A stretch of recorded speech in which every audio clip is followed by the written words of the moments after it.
Welcome to the athlete's secret weapon.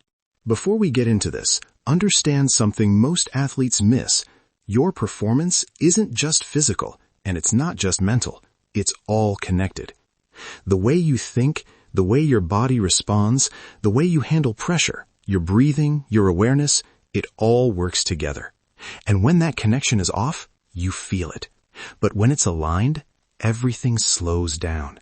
Everything feels clear, and you start playing at a different level. That's what we're training here. Not just your mind, but your mind, your body, and your connection to something bigger than the moment in front of you. You ever feel your vision go fuzzy the second the scoreboard matters?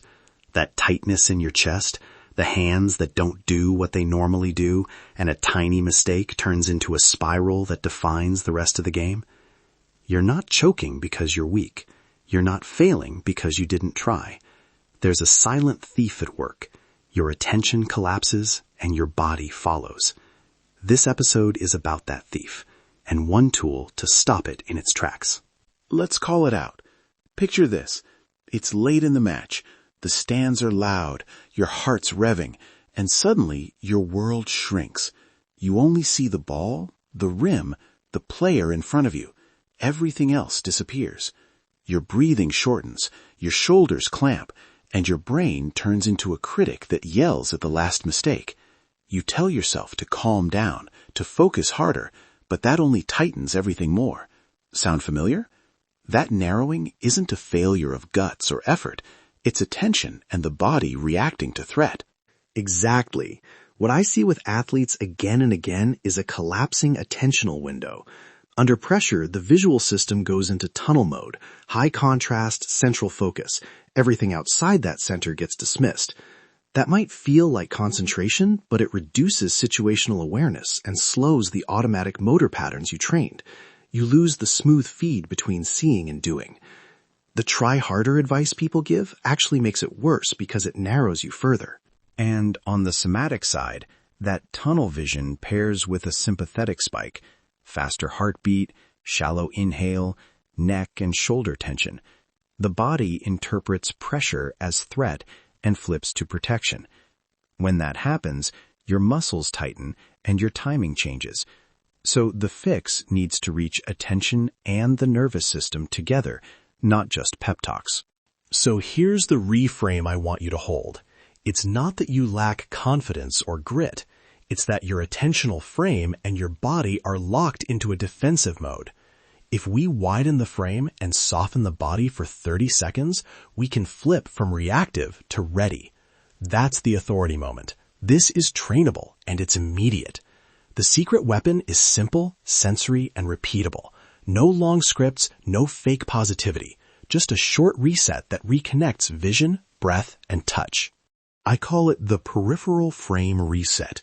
You can use it between plays, on a break, or right after a mistake. Step 1. Soften your gaze. Don't stare harder. Allow your eye muscles to relax. Step 2. Widen your awareness to the edges of your vision. Notice movement or shapes, not detail. Step 3. Anchor with a thumb press, a gentle press on the pad of your thumb, and pair that with a long, outgoing breath. Hold the press through the exhale. The whole thing is 20 to 30 seconds. It's visual, somatic, and breath-based all at once. Let me add specifics. Soften gaze means move from a hard, central stare to a diffuse look. Imagine looking through a window rather than at a single point. Widening the peripheral field is not about trying to see more detail. It's about sensing more context.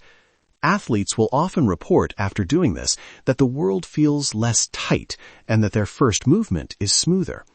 Pairing that with an anchored thumb press gives a tactile safety cue that tells the brain, you're okay, reconnect to practiced movement. On the nervous system side, the outgoing breath is the linchpin. A longer exhale stimulates the parasympathetic system and downregulates the threat response. The thumb press is a somatic anchor, a small, repeatable sensation that, when practiced, becomes a cue for the brain to move from protection to action. Start by practicing this in low-stakes drills, 20 repetitions, 1 minute apart, and name the feeling. Widen on the inhale, release on the exhale. That micro-language helps the system learn faster. All right, let's run a quick demo together. I'll describe, and then Maya and Ethan will give sport-specific tweaks. Ready? First, relax your jaw and shoulders. Soften your gaze like you're watching the whole field. Let your eyes notice movement at the edges. Press the pad of your thumb gently against your palm. Take a deliberate 4-count inhale, then a 6-count exhale while you hold the press. On the exhale, say quietly to yourself, reset. That's it. 20 to 30 seconds and you come back centered and ready. Sport tweaks? In basketball, practice this during stoppages, after a free throw or timeout. For soccer, use it during throw-ins or subs. For golf, soften gaze and widen the frame before you start your pre-shot routine so your setup isn't overly rigid. In contact sports like wrestling, use the reset right after a whistle or when you return to neutral. Reduce the window you're focusing on without losing track of your opponent. The key is rehearse the timing so it becomes part of your flow, not an extra step. And practical progressions. Day 1, practice the reset 10 times in warm-up. Day 2, add light pressure, a coach calling out a score or a crowd track. Day 3, use it during scrimmage dead balls. By week 1, you'll aim to use it automatically after errors. Also track, how fast does your heart rate drop after the reset, and how does your first movement feel? Small data points accelerate learning. Picture what consistent use looks like. Late in a game, you miss a play. You step out, you do the reset, and you return composed. Coaches start to trust you because your errors stay errors. They don't become career-defining spirals. You become the athlete who stabilizes the team. Contrast that with staying stuck, the same patterns, the same tightness, and the same regret. This is an identity shift. You're not someone who chokes under pressure. You are someone who resets and performs. A quick risk note. Don't start using this mid-live sequence where you must react instantly without a natural pause. Start in practice and build trust in the timing. Coaches sometimes dismiss it as just looking around. Show them the physiology and the practice data. A small, practiced routine is safer and more reliable than improvising when you're panicked. Ownership. Nobody can do this for you. It's trainable, but only if you train it. Here's your 7-day drill plan. Day 1 to 2, 10 resets in warm-up. Day 3 to 4, 10 resets with light pressure. Day 5, 5 resets during competitive scrimmage pauses. Day 6, full simulation with scoreboard noise. Day 7, review progress and commit to using it after every error.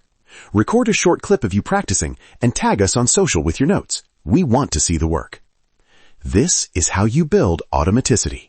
If this episode hit for you, don't just listen and move on. Own it. Post a clip of you practicing the Peripheral Frame Reset, tag @AthleteSecretWeapon, and use the hashtag Peripheral Reset so coaches and teammates can see the work. Share one data point, how the reset changed your first movement or your breathing. Let's build the habit together. Let's get to work. If this podcast hit for you, don't just listen and move on. Own it. Because this isn't just about what you know. It's about how you show up. Your mind, your body, your habits, your awareness, it's all connected, and it's all your responsibility. And when you start taking ownership of that connection, that's when things change. That's when you are free to play your best. That's when you become the elite athlete you are. Have fun, play hard, and we'll see you next time.